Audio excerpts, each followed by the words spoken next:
ry havana malala isorantsika andriamanitra amin'izao fotoana izao a raha afaka miatrika izao alahadin'ny baiboly izao isika amin'ity alahady fahavalon'ny volana febroary taona 2024 ity mibanjina an' Jesosy Kristy tsika amin'ny loha hevitra izay mpanjiny ny fikambanana baiboly manao hoe teny mamoha tena mamoha.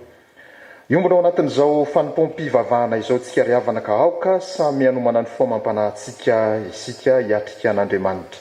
Ho aminareo anie ny fahasoavana sy ny fiadanana avy amin'Andriamanitra raintsika sy Jesosy Kristy Tompo.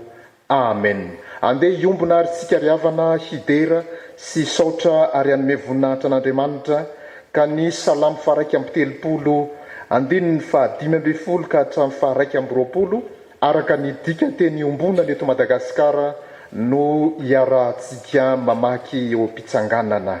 Andeha hiara hitsangana ary tsika ary aorianan'izay dia ny hira ao amin'ny firana FFPM hira larana voalohany ka ny andininy faharoa sy fahatelo no iraitsika.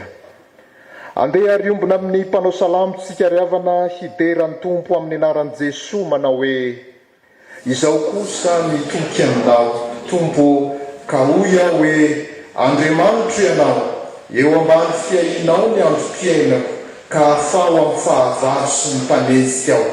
Jereo amin'ny kamoramponao izao mpanomponao ka vonjeo satria be fitiavana ianao. Tsy ho diso fanantenana aho satria miantso vonjy aminao tompo. Fa aoka ireo ratsy fanahy no omenatra ka angina any amin'ny toerany maty. Ataovy maona ireo fampandainy sady sa mamely ny olo-marina amin'ny avonavina sy ny fanamavona. Kanefa tompo, akory ny amaron'ny soa tokanao an'ireo manaja anao. Eo i mason'ny olona no anaovanao izany ho an'izay mianka aminao hatrany. Ampierenao tsara eo anatrehanao izy mba ho lavitry ny ankaso ataon'ny olona. Ao an-tranonao no anafiranao azy mba ho lavitry ny mpifosa manangana ady. Misaora ny Jehova ny fanahiko. Aleluia. Amen.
Andeha hivavaka isika ry havana. Midera sy mankalaza anao izay ry Andriamanitra rainay eo noho ny amin'izao andro lehibe eo amin'ny fiainanay mpanomponao izao, dia ny fotoana hiarahanay manome voninahitra anao sy mankalaza anao noho ny teninao izay tonga nofo ka miara-monina aminay sitranay amin'ny alalan'ny soratra masina voasoratra izany ka teny mamoa tena mamoa eo amin'ny fiainanay. Misaotra anao noho ny amin'ity alahady ity izay atokanay hitondranam-bavaka anohanana ny asa izay tanterahana eo amin'ny fampielezana ny soratra ao masina. Ko hatreo sy hamasino ara tompo ny fanompom-pivavahana tanterahanay fa ataonay amin'ny anaran'i Jesoa zanakao mpamonjy anay ary ilay teny velona sy teny tonga nofo eo aminay. Mangataka ihany koa izahay ny famindrampo sy ny famelan-keloka aminao Andriamanitra noho ny amin'ny fahalotonay sy ny fahambanianay olombelona izay nofidinao masina kanefa tsy nahatandrinay izany fahamasinanao izany. Ianao tokoa ilay miantso anay hoe aoka ao masina ianareo satria masinao, koa izany no hitalaonay famindrampo sy famelan-keloka avy aminao. Koa amangy ny isam-baravarana nenao Tompo, amangy ny fonony tsirairay avy ka hanadio sy hanafaka anay. Zay ataonay rehetra eto amin'izao fanompom-pivavana izao ary dia ataonay ho voninahitra irery ihany, koa raiso Tompo ny fisaorana ny fanatitra zay ataonay fa ataonay amin'ny fonay tokoa. Amin'ny anaranao Jesosy Kristy no anaovanay izany vavaka izany. Amen. Maza ho toerana ianareo ry havana. Iroso amin'ny fankalazana ny tenin'Andriamanitra tsika ry havana, koa irosotsika amin'izany hitsanganan'ireo mpanompon'Andriamanitra zay hitarika atsika amin'ny vavaka sy ny famakina ny soratra masina, dia andeha iraitsika ny hira 320 iraitsika izany ody eraina tokoa ianao ray eo. Andininy voalohany sy ny andininy faharoa no iraitsika dia iroso avetrany ho amin'ireo manana anjara amin'izany isika.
Vavaksika tompoko, Andriamanitra raisy zanaka ry fanemasino, misaotranao zay satria tonga hamonjy anay tokoa ianao, ilay teny tonga nofo tamin'ny alalan'ny zanakao Jesosy Kristy tomponay.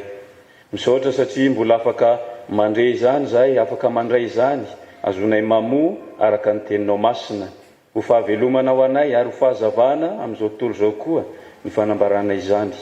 Aoka ny mifanainao no ampianatra anay mandrakariva ny teninao, azonay mandeha satria izany ny fanilon'ny tongotray sy fanazavana ny lalanay. Menaranao Jesosy Kristy tomponay, zanak'Andriamanitra velona sy manan-kery no azonay maniry sy mangataka izany vavaka izany. Amen. Aoka horetsika ny tenin'Andriamanitra izay hitatsika ao amin'ny bokin'ny Isaia mpaminany.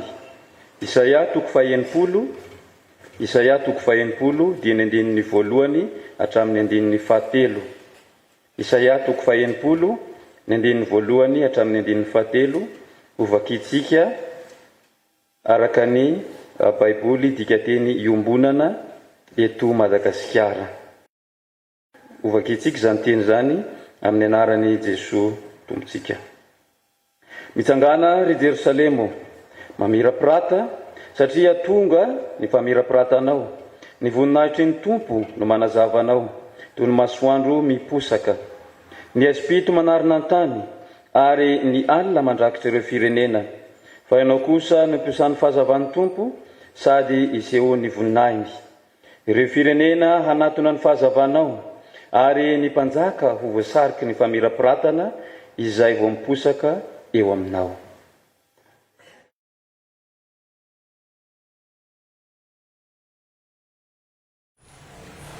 Hoizantsika ny vakiteny ao amin'ny Joany 2:12 andininy 20 ka hatramin'ny 9:20. Nisy Grika vitsivitsy anisan'izay niakatra tao Jerosalema hivavaka mandritra ny fankalazana. No anontaniany ireo i Filipo izay avy any Betsaida tanànany Galilea ka nanaova ny fangatana hoe mba te hahita an' Jesosy zahay tompoko.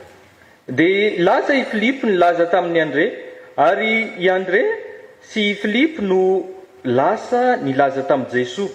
Dia hoy Jesosy tamin'izy roa lahy, tonga ny fotoana hanomezam-boninahitra ny zanak'olona. Lazaiko marina dia marina aminareo fa raha tsy maty ny voambary latsaka ao amin'ny tany dia mitoetra irery. Raha maty kosa izy dia mahavokatra be. Izay mandala ny ainy no ahavery azy, fa izay tsy mandala ny ainy eto amin'izao tontolo izao no hitahiry azy ho haritra mandrakizay.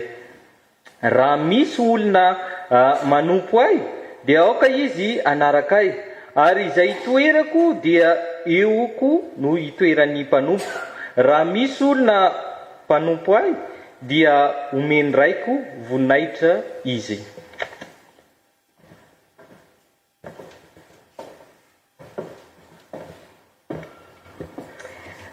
Ho faranantsika ny vakiteny izay hitantsika eo amin'ny Efesiana 5:5 ny andininy 9:7 araka ny dikateny protestanta fanotsiana 5 amin'ny anaran'ny Tompo. Fa maizina ianareo fa iny fa efa mazava ao amin'ny Tompo kosa ankehitriny, mandehana tahaka ny zanaky ny mazava, fa ny vokatry ny mazava dia ao amin'ny fahatsarana rehetra sy ny fahamarinana ary ny fahintsiana. Mamantatra izay mankasitrahan'ny Tompo ary aza miray amin'ny asan'ny maizina tsy mahavokatsoa fa aleo mananatra izany, fa izay ataony ao amin'ny miafina dia mahamenatra na dia ny milaza izany aza, fa ny zavatra rehetra raha anarina dia asehony mazava, fa na inona aseho dia mazava. Koa izany no ilazana hoe mifoha aza ianao izay matory ary mitsangana amin'ny maty dia ampahazavanao Kristy. Koa tandremo tsara izay fandehanareo mba tsy hitondranareo tena tahaka ny adala fa tahaka ny endry, ka raraoty ny andro azanao vantsoa fa ratsy izao fiainana izao. Ary noho izany dia aza manao adaladala fa aoka ho fantatrareo izay sitrapon'ny Tompo. Amen. Ray masonao manamasinana amin'ny fahamarina, ny teninao fahamarina. Amen. Mialohan'ny hitondran'ny mpanompon'ny afatra amin'ny alalan'ny toroteny ry havana dia andeha hiaraitsangantsika dia iraitsika ny hira 520 ao amin'ny firana FFTM izany.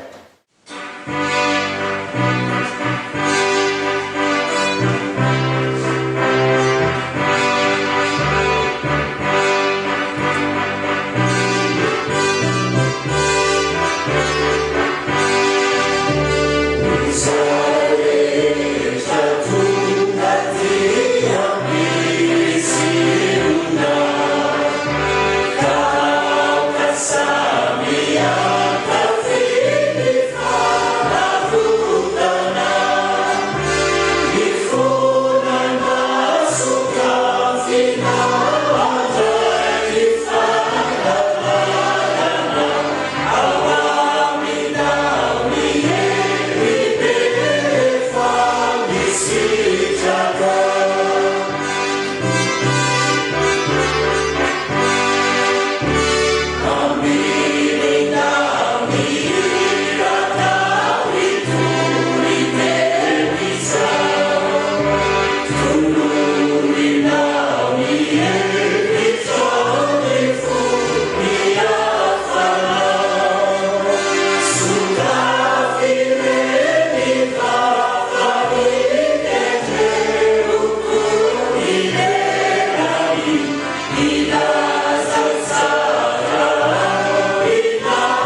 nareo avako. Ravina malalao amin'ny tompo ho ampitomona ho aminareo rehetra ny fahasoavana sy ny fiadanana avy amin'Andriamanitra sy Jesosy Kristy tompontsika. Amen. Amin'ity alahady ny baiboly tika afaka malala dia andeha indra amintsika ny filazantsara ny Jesosy Kristy araka ny Jaona toko 12 na ny aizan'ireo azy koa hoe evanjely masina araka ny masindary Jaona toko 12. Jaona toko 12 ny andininy 20 ka hatramin'ny 420 efa novinaky tamintsika menakavy teo. Nametraka ny atao hoe tigetra manaitra amin'ny fikambahana mampely baiboly ny teny hoe teny mamoha, teny mamoha. Fa amin'ity aladin'ny baiboly ity afaka malala dia tiako ny fampizara aminareo ny tenin'Andriamanitra irahan'ny tompo hozaraina amintsika menakavy amin'izao alady maraina izao dia ny hoe ny fizarana voalohany teny mamoha, dia ny teny faharoa indray ny fizarana faharoa teny mamoha, dia ny fizarana fahatelo teny mamoha. Mahavalalana ny harena ny fitenintsika malagasy izay azavain'ny soratra masina mazava eto hitondrako fanazavana foelo. Voalohany teny mamoha, ohatry ny hoe mamoha varavarana ohatra voaina, izay ny matoa teny hainareo. Ny teny faharoa ny teny mamoha, any hoe mitondra voa. Ary ny teny fahatelo teny mamoha, mamory olona izay matory. Izay fanazavana fo izay tahaka ny efa vita sady mitory teny. Fa andeha ho andalantsika ny Jaona toko 12, ny andininy 20 ka hatramin'ny andininy 920. Voalohany indrindra ary afaka malala tenin'Andriamanitra dia teny mamoha. Raha mamaky tsara isika ny andininy 20 sy ny andininy 120 indramiko ny dikateny ombonana. Zao nivaky ny amin'ny anaran'i Jesosy. Nisy Grika vitsivitsy anisan'izay niakatra tao Jerosalema ivavaka mandritra ny fankalazana. No antonon'ireo Filipo izay avy any Betsaida tanànan'ny Galilea ka nanaova ny fangatahana hoe mba te hahita an Jesosy zahay tompoko. Teny mamoha. Eto izany dia namoha varavarana ny jentilisa, namoha varavarana ny tsy jiosy, namoha varavarana ny Grika.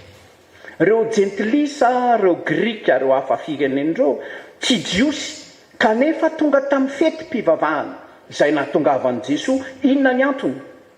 Nanana faniriana lalina izy raha namaky tsara tsika hoe mba te hahita an Jesosy zahay. Io fangatahana hoe mba te hahita an Jesosy io tsy fangatahana tsotra io hoe aiza zany Jesosy zany, iny Jesosy hoe tsy zay akory, fa faniriana lalina tao anatiny. Tena afantatra an Jesosy, tsy ahita fotsiny fa handalina ny momba an Jesosy, iona am Jesosy, hitafa am Jesosy. Inona no sokatra voalohany? Inona ny voan'ny tenin'Andriamanitra voalohany? Ny mason'ny jentilisa. Tenin'Andriamanitra mamoha ny mason'ny jentilisa aloha. Zay ny voalohany. Raha afaka malala raha mamaky ny tantara ao amin'ny soratra masina tsika ny amin'ireo tantaran'ireo olona jamba marobe dia tsy nahita ny fahasoavan'Andriamanitra izy, ny akabeazan'ny tantaran'ireo jamba nisotranin'i Jesosy. Satana rehefa tonga manafika atsika dia ny masontsika ny asiany voalohany. Io ny ataon'i Jesosy hoe varavarakely, io ny ifandraisantsika amin'izao tontolo izao. Ka rehefa io ny tratran'ny Satana, tsy hitantsika intsony ny fahasoavan'Andriamanitra. Aza mieritreritra hoe le maso mahita ihany, fa hatramin'ny maso mpanahintsika. Rehetra jentilisa reto hatramin'izay tsy hoe olona jamba akory, fa tsy nahafantatra, tsy nahalala ary nininy ikipy nanoloana ny famonjen'i Jesosy, fa eto izy misokatra ny masony. Zay no mivoha voalohany. Tenin'Andriamanitra mamoha ny misokatra faharoa dia ny elanelana nisy teo amin'ny jiosy sy ny jentilisa. Ao ambanin'io perikopa nivakitsika teo io dia niteny Jesosy hoe mbola manana ondry maro amin'ity valy ity tsy maintsy ho tomoko ato. Ka ny tantara eto no fotoana indrindrandrindra anehoany ny soratra masina hoe nivoha tamin'ny Grika ny varavaran'ny famonjena. Hainareo tsenjery na fiangonanaiza na fiangonanaiza mandrakariva rehefa manorona milaza ny teny fanorenana ny sakramentany batistsika haitsika ny teny zay nambarany apôstôly paoly hoe ianareo rehetra dia zanak'andriamanitra amin'ny finoanan'i Kristy Jesosy fa na izy na izy ianareo natao batisa ho an'i Kristy dia mitafy an'i Kristy, tsy misy intsony na jiosy inona koa ny toyany na grika na andevo na tsy andevo na lahy na vavy fa iray ihany ianareo rehetra ao amin'ny Kristy Jesosy. Amin'izao androntsika izao ravako, maro ny olona maniry iaona amin'ny Jesosy fa mety takona amin'ny masony, mety tsy misokatra ny masony. Maro ny olona mba te iaona te ahita an'izany famonjen'Andriamanitra saingy tsy mivoahan'ny fony ny varavaran'ny famonjen'Andriamanitra. Soa fa misy ny Baiboly afaka manokatra ny mason'ny olona rehetra iaona amin'ny Jesosy. Soa fa misy ny Baiboly afaka mampisaraka ny elanelana amintsika rehetra. Mahafinaritra ery mihaino vaky tenintsika andao vakina midika teny ombonana, tsisy rindrina mamefy intsony fa na fiangonana iza na varavaram-piangonana tahaka ny ahoana mampiray antsika ny tenin'Andriamanitra. Dia antsona ny fiangonana mba tsy hidy fa io varavarana misokatra io ho an'izay rehetra mitady an'i Jesosy. Amin'ny sokajin'olona rehetra, ankizy, tanora, olon-dehibe, antitra, amin'ny olona manontolo, na ny fanahin'ny olona, na ny vatan'ny olona, na ny sain'ny olona, na ny ain'ny olona, azavain'ny soratra masina dia mampisokatra mamoa izay rehetrarehetra mity iaonantsika amin'ny Jesosy. Zay ilay mamoa na hoe mamoa varavarana na manokatra maso tapany voalohany. Faharoa afaka malala dia zao, ny tenin'Andriamanitra dia mamoa. Indray zany hoe mampitondra voa. Zay ny hoe ny andininy 720 sy ny andininy 420 amin'ny filazantsara araka ny filazantsaran'i Jesosy araka ny Jaona 12. Zao ny vakiny amin'ny anaran'ny Tompo. Dia hoy Jesosy tamin'izy roa lahy, tonga ny fotoan'andro hanomezam-boninahitra ny zanak'olona. Lazaiko aminareo marina dia marina tokoa fa raha tsy maty ny voam-bavy latsaka ao amin'ny tany dia mitoetra rery, raha maty kosa izy dia mahavokatra be. Raha mandinika tsara ianareo andininy enina ny vakitsika teo, dia ireo andininy 720 sy 420 reo zany tafalatsaka ao afovoan'ny andininy anankiroa. Misy andininy anankiroa ao aorianany dia misy andininy anankiroa ao aoriana. Ka ny tena teny ngeza be fanalahidy dia le tenin'i Jesosy hoe tonga ny fotoan'andro. Amin'tika teny mazatra eny am-pelatana ao dia tonga ny ora. Talohan'izao fotoan'izao raha afaka mamaky Baiboly nareo, raha ny filazantsara araka ny Jaona ihany, toko 2, toko 7, toko 9, dia ny teny mihitsy Jesosy hoe tsy mbola zao aloha ny ora, tsy mbola tonga ny ora. Fa eto izy miteny hoe tonga ny ora, efa tonga ny ora. Inona le ora? Ainareo tsara izay mamaky ny Baiboly fa fotoana nandidina ny ekaran'i Jesosy teo a Jerosalema, zao tantara eo ambany masontsika izao. Ka le ora tonga eto tsy ora ny famirapiratana ara-politika akory, fa ora ny fahafatesana. Tena zany le ora eto, ora ny fahafatesana. Io fahafatesana io ny fototra ilay voninahitra zay andrandrainy zao tontolo zao tamin'ny andron'i Jesosy, ny voninahitra mampanjaka ny eritreretin'ny olona salotra azy. Tsy zay ka le voninahitra, fa le voninahitra miainga avy amin'ny fahafatesana. Tenen'i Jesosy hoe raha tsy maty, raha tsy maty ianao dia tsy mamoa, fa raha maty ianao dia mamoa be. Mahavariana le fanoarana. Ny teny anankiray koa zay mahavariana eto dia hoe raha tsy maty ianao dia irery, toetra rery eo ianao, fa rehefa maty ianao lasa mandrobona, lasa be da be. Hitanao fa rehefa saintsika lany loatra zany mahavariana tokoa ny tenin'ny Tompo hoe raha tsy maty ianao dia mitoetra rery eo, maka tokoa nge akotry dia apetrao ambony latabatra dia avelao eo, fa eo foana io. Fa alevenao nge le akotra kirahiny mety ho lasa vary be da be. Hitanao fa mifanohatra amin'ny eritreritsika lay ora zay tonga zay lazainy Jesosy eto. Toy zany koa ry havana malala ny tenin'Andriamanitra.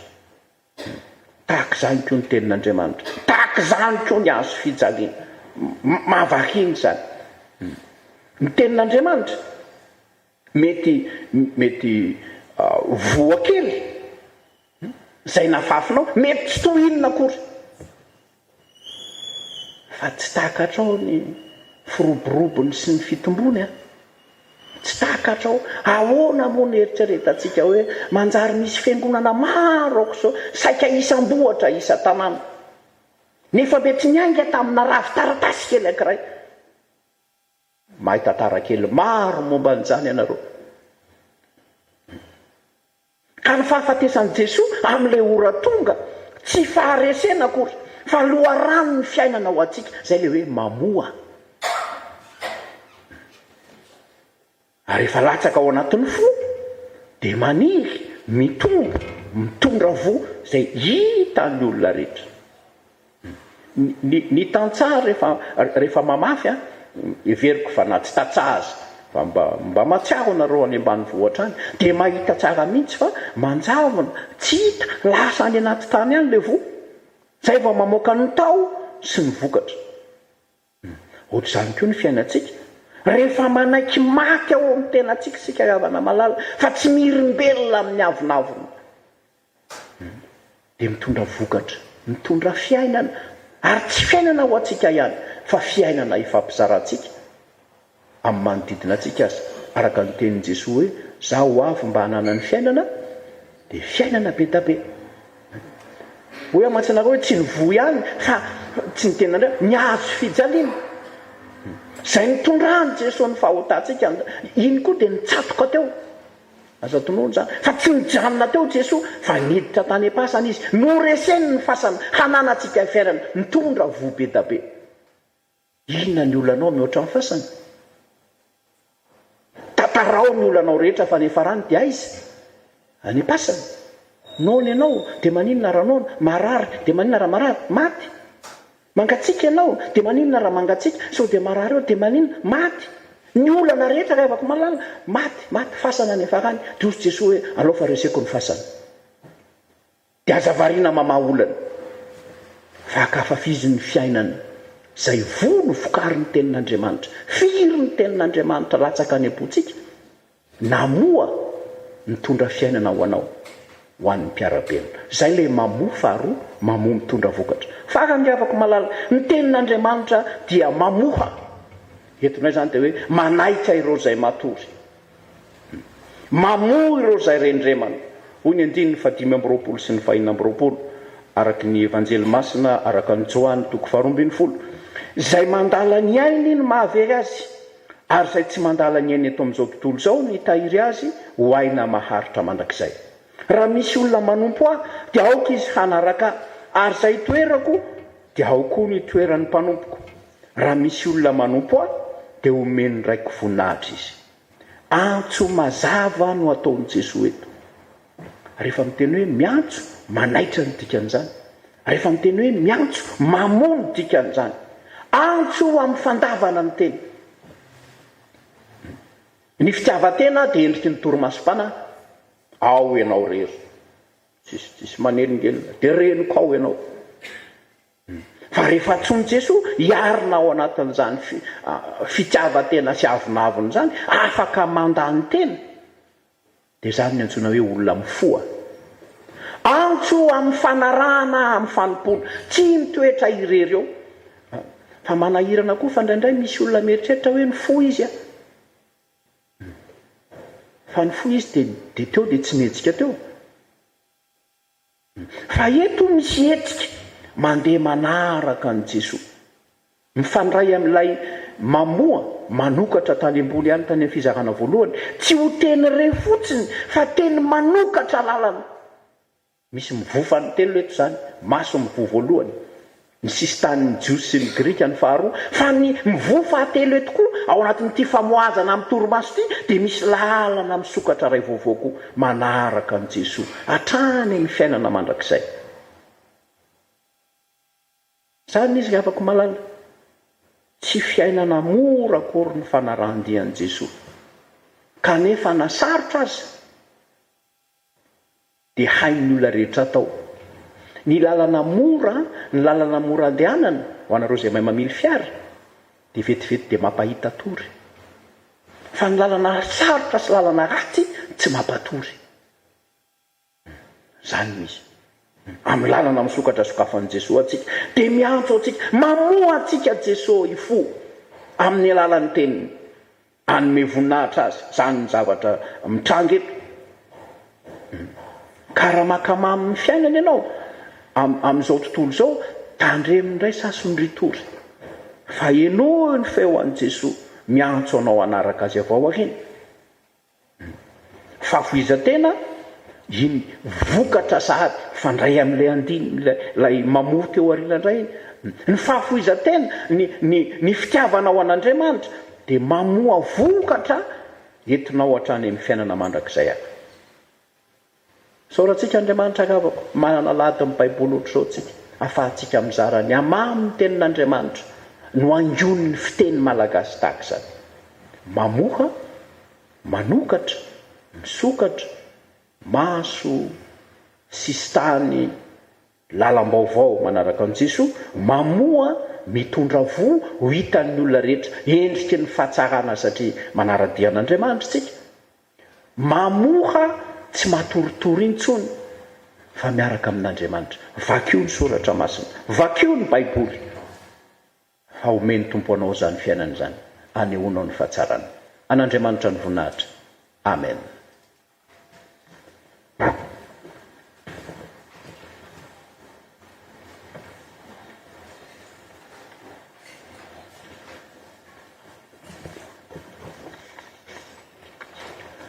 Ny finoana riavana dia avy amin'ny toriteny, ary ny toriteny dia avy amin'ny teny Kristy. Koa andehantsika riavana sahy anambara ny finoantsika eo anivon'ny izao tontolo izao, ka andeha hiara-hitsangantsika hanao ny fanekempinoana apôstôlika izay ombonantsika amin'ny fiangonana masina manerana izao tontolo izao.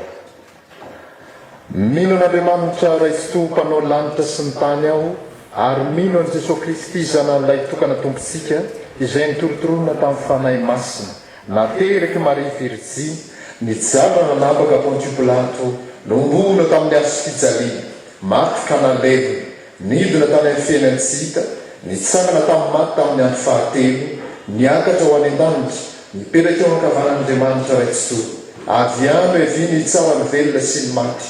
Mino ny fanahy masina aho, ny fiangonana masina manerana izao tontolo izao, ny fiombonan'ny olona masina, ny famelan-keloka, ny fitsanganany tena amin'ny maty, ary ny fiainana mandrakizay.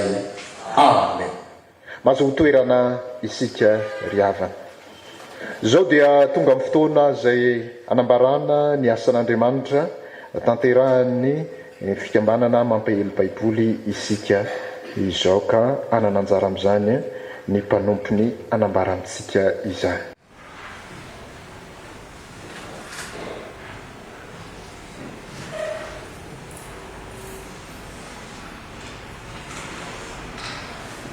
Mbola tonga hoe amin'ny fahasoavana sy ny fiadanana avy amin'ny ilay Andriamanitra raitsika sy Jesosy Kristy tompontsika.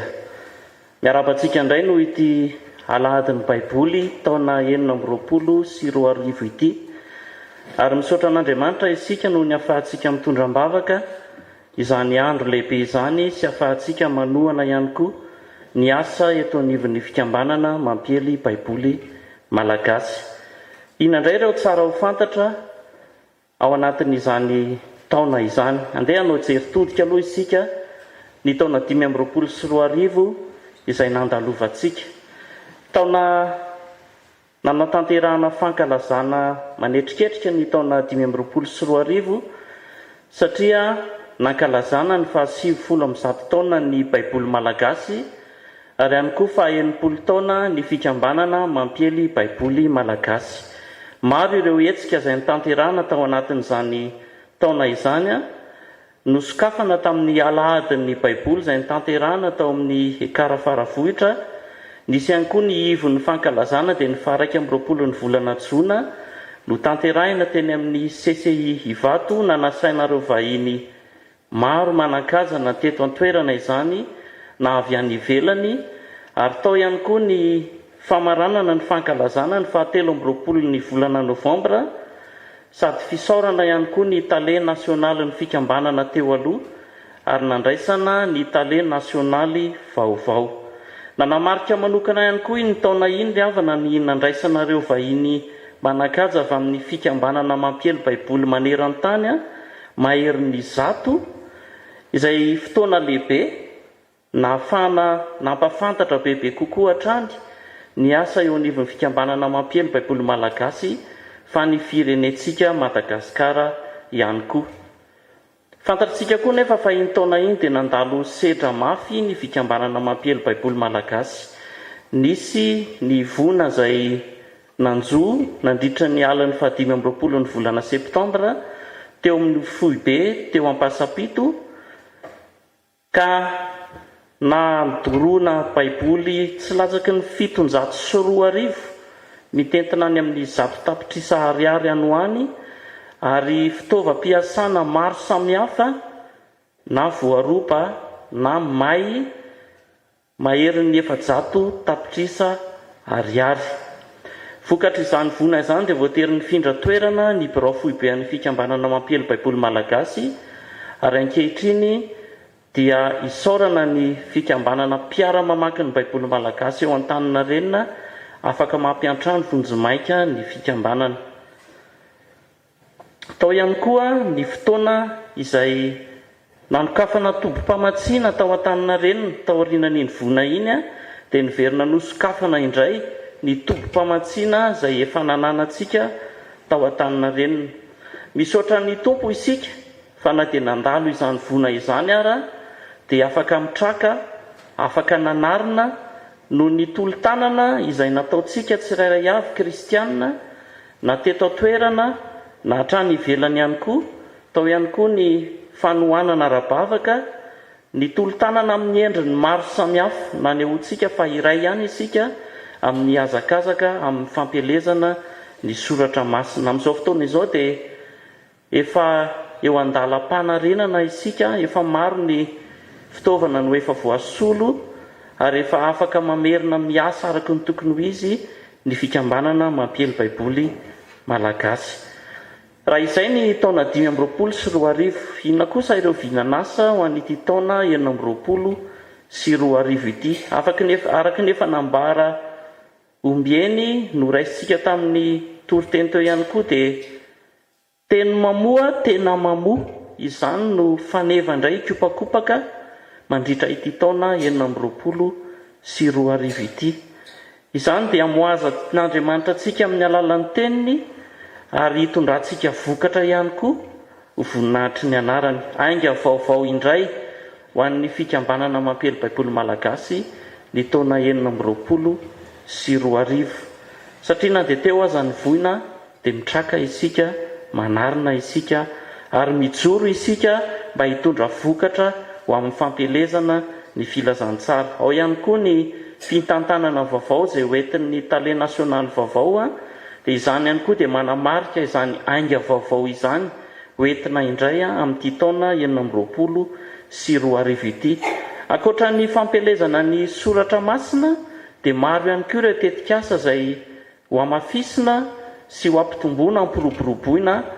Raha tsy hitanisa fa tsy ny tetikasa fiainoana azo avy amin'ny fiainoana, ny tetikasa SMT sambatra ny mahavaky teny, ao ihany koa ny tetikasa ankizy tia baiboly, ny baiboly ray isan'andro sy ireo maro hafa izay efa notanterahan'ny fikambanana teo aloha. Misy ihany koa ny tetikasa vaovao, anisan'izany ny tetikasa sakafo mahavelona, fa ihany koa hitodika bebe kokoa amin'ny ankizy sy ny tanora ny fikambanana mampiely baiboly malagasy namafisana ny efa nitanterahana teo aloha.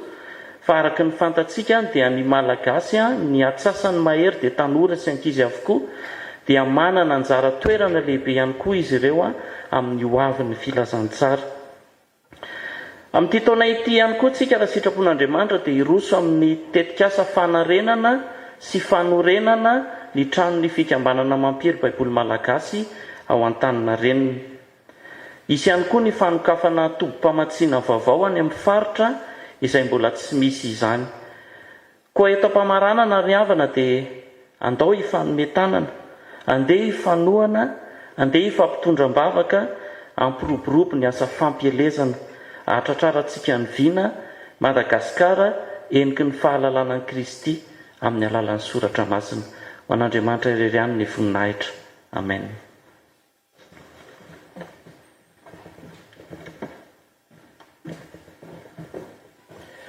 Izay no asa izay miandry antsika ry havana ko andeha hotoanantsika izany amin'ny alalan'ny fanatanterantsika ny fanolorantena ary ho amafisitsika amin'ny alalan'ny rakitra izany. Anao rakitra isika izany zao ka iraina ny hira faneva ary ao anatin'izany no anaovanantsika ny rakitra ritatazan'ny dekona ny rakitra.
Iara-itsangantsika zao hanolotra ny rakitra amin'ny alalan'ny vavaka. Ndeha hivavaka ary isika izao. Isaoranay ianao Andriamanitro noho ny fitahinao sy ny fahasoavanao ka nataonao namoanay ny teninao, ka izany mahatonga anay manavao ny fanolorantenanay mba fitaovana hoentinao manamafy ny fampielezana ny soratra ao masina ety amin'ity zao tontolo zao ity, indrindra fa amin'ny alalan'izao fikambanana mampiely baiboly izao. Reto ary izahay manaiky ho fitaovana hoentinao manambara sy mampiely izany baiboly izany eto amin'ity nosina ity. Ndreo ihany koa Tompo ny volanay zay pirofo aneonay fa no olona notahinao izahay, olona nambinao izahay tamin'ny asa fivelomanay, olona nandray fahasoavana avy aminao izahay, ka dia manolotra ho anao izany volana izany. Mata io zany Tompo, mba afaka ahatanteraka ny asa zay ilainao ho tanterahana amin'izany, ao ny fananganana ny rava, ao ny fampitaovana isan-karazany Tompo, dia mino izahay fa avita ny anjara tandrifo amin'izany izy ireo. Dia apetraka finao ampelantananao ary ny fitoyan'ny fiainanay manontolo mba hoe ambany fahasoavanao sy ny fitahianao hatrany ane ny asa tanterahan'ny fikambanana mampely baiboly. Dia atolotray amin'ny anaranao Jesosy Kristy ny rakitra ho voninahitra ao. Amin'ny anaran'i Jesosy ihany koa ny anaovana ny vavakay. Amen. Mazo ho toerana isika ry havana. Izao dia tonga amin'ny fotoana izay anaovana ny vavaka fangatana, vavaka ifandimbiasana itsika ry havana. Hitsangana eto amintsika eto ireo mpanompon'Andriamanitra hifandimby amin'izany, koa elanelantsika ny hira, ka ny hira larana 10 eo amin'ny firana fanampiny no iraitsika, ka ny fiverenany hatrany no iraitsika. Iraitsika ary zany ny fiverenany dia hitsangana ny mpanompon'Andriamanitra izay hanana anjara amin'ny vavaka izao.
Mivavaka isika havana. Andriamanitra mankalaza anao zahay, mankasitraka anao zahay, manandratra avinarinao masina izahay, midera anao zahay. Noho ny amin'ny fotoana ahafahanay mangataka aminao, ny tahinao manokana, ny fanarenana ny fikambanana mampely baiboly malagasy, manoloana ny zavatra nitranga teo amin'ny firenena, ka nitranga sy niseho teo amin'ny fikambanana mampely baiboly malagasy. Fa mahatoky mananao izahay, fa na dia nisy ary nalozany sesy nitranga dia nisy tanana mahomby be da be nomenao. Fa eo ihany koa ny fanarenana, fanorenana, fa mahatoky mananao izahay, asanao no atao, teninao no kirakiraina ao anatin'izany, dia mahatoky izahay fa tsy nitsanga menatra ny fikambanana mampely baiboly, fa manana n'ilay Andriamanitra, ilay mahagaga, ilay mahefa ny zavatra rehetra, fa tsy saina ao atao. Andriamanitra ampitomboy ny finoany kristianina, tsy raviravin-tanana manoloana nitranga ny zavatra nisy, fa ataovy mahay mahatoky izy ireo Andriamanitra, fa mahay manonitra ianao amin'izay rehetra manome entina hanorenana ny fikambanana mampely baiboly malagasy. Ataovy mahay mahatoky koa izay Andriamanitra, fa Andriamanitra mijeriny amin'ny atsiprim-piainany izany fikambanana izany ianao. Ataovy tsapanay Andriamanitra, fa tianay ianao, tia mivavaka ianao sady mpamaly vavaka. Tronay vavakay amin'ny anaranao Jesosy tianay. Amen.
Mbola mano hivavaka isika. Ry Andriamanitra ray be fiteo, dia mbola isaoranay hatrany ianao ny amin'ny fahasoavana sy ny fitarihanao anay isan'andro. apetraka eo an-tananao any mpiara-miasa sy ny mpanoana rehetra ny amin'ny asanao Andriamanitra dia ny amin'ny fampelezana amin'ny soratra masina. Singanina amin'izany ny mpanantanteraka, ny filakevim-pitondrana, ny atoakaja, ny sakaiza amin'ny baiboly, ny mpanampy an-tsitrapo, ny fiangonana kristianina sy ny fikambanana rehetra izay miara-misalahy hanatanteraka ny asa iombonana. Andriamanitra, araka ireo talenta ny fanomezam-pahasoavana, ny andro sy ny iraka na ny ranao ny tsirairay, tafio hery, fahasalamana tanjaka, indrindra fa ny fitiavana. Ianao ilay Andriamanitra ne alavorary izay fikasana rehetra, satria amin'izao alahady ny baiboly izao ny atsarovanay izany asa izany, mba hiara-manompo sy hanome ny tsara indrindra amin'ny fahintsina, amin'ny fitiavana, indrindra fa amin'ny fahamarinana. Ianao ilay Jesosy Kristy, andria tokana sady mpamonjy anay no anakinana izany vavaka izany. Amen.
Jesosy Kristy teny tonga nofo, monina aminay, tompony ny asa, tompony teny anao.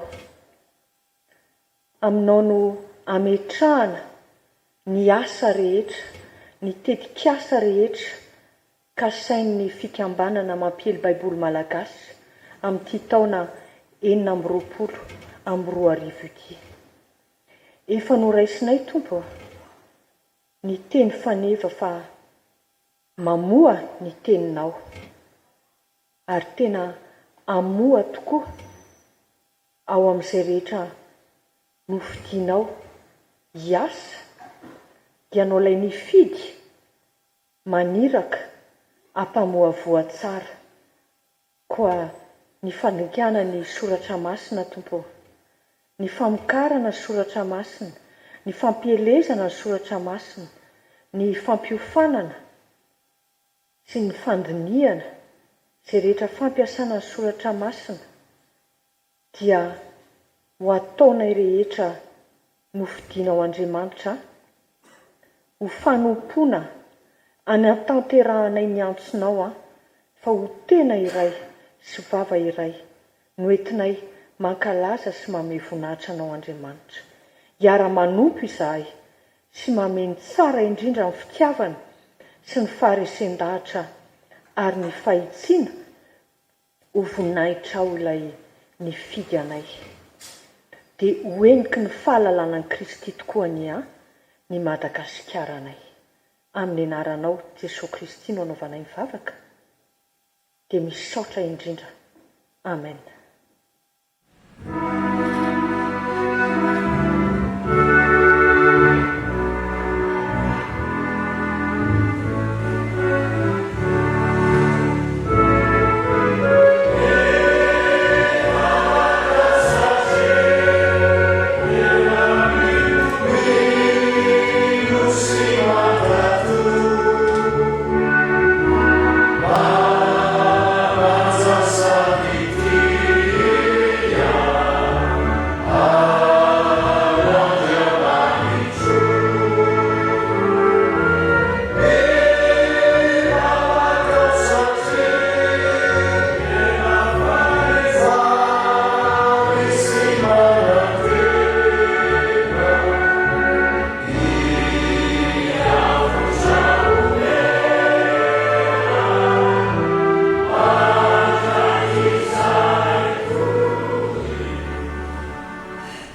isaorantsika andriamanitra riavana noho ny fotoana izay niombonantsika teto tatao anatin'izao fotoana hitondranambavaka ny fikambanana mampihely baiboly zao hamarana sady ny fanompompivavahana isika izao riavana koa anira fa 3 fitiavana ranovelona nondeha iraintsika eo mpitsanganana andraisantsika ny tsodrano izay hoentiny ny mpanompony amintsika ndeha hiara-itsangana ary isika izao.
Andriamanitra ravako namangy antsika tamin'ity alahadiny baiboly ity tamin'ny alalan'ny teniny avy amin'ny filazantsara araka ny Jaona toko 12 ny 9 ka hatramin'ny 9.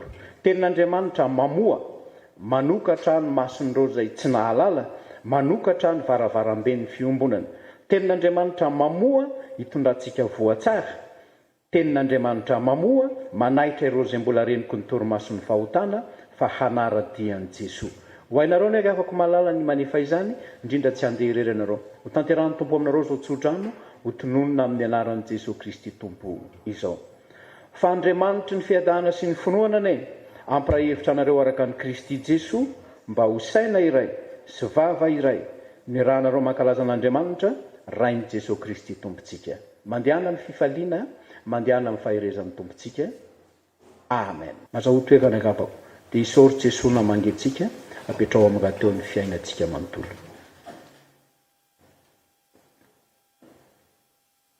Ho an'Andriamanitra irery amin'ny voninahitra amin'ny anaran'ny Ray sy ny Zanaka amin'ny fanahy masina